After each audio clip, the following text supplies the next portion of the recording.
Also mentioned some of the rooms. I know, I love old hat boxes. I do too. Just, I love old hats. yes, oh yes. Oh, they were beautiful, yes. I love them. So when we were putting together the display for this year, we were thinking about areas that we had a lot of material in, at least in terms of physical artifacts. So we decided this year to go with Victorian mourning practices because they feature so heavily into our own funerary culture today that it's hard to ignore, and it's just fascinating. The piece I have right here is where I always like to start because a lot of, at least American funerary practices in the Victorian period center very heavily around the embalming of the corpse. Prior to the 1860s, embalming really had not been an accepted practice in the United States. Yeah. It was just something, even when it had been a new technology, people didn't really trust it. They didn't understand it.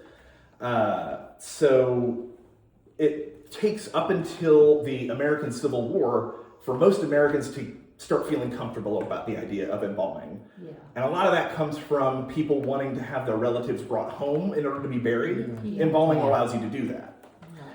Right. The event though that was really the kind of proof positive for the American public was right at the end of the war after President Lincoln was assassinated.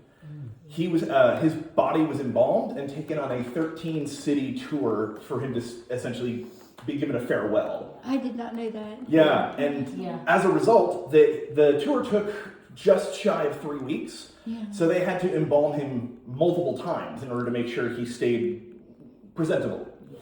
And as a result, people were able to see the president for multiple weeks after his death, and they saw just how well the embalming was going. So that really kickstarts a whole new funerary business in this country. Yeah.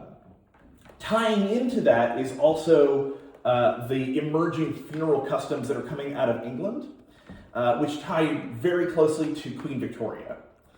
So really from the 1820s onwards, the United States and most of the Western world kind of looked to England as the trendsetters. They're the world's most powerful empire. They kind of set the cultural standard. So after Queen Victoria marries Prince Albert, and they have their short but very intense marriage, she goes into a period of mourning after he dies that lasts for the rest of her life. And people all around her start acting like her, adopting her culture and her traditions, and it just spreads. Yeah. Like women didn't wear white wedding dresses until Queen Victoria made it fashionable when she got Absolutely. married. Before that, they just got married in their favorite dress. Or Something nice. Something nice. Right. They like, yeah. And in the same vein, she's the one who really brought black into vogue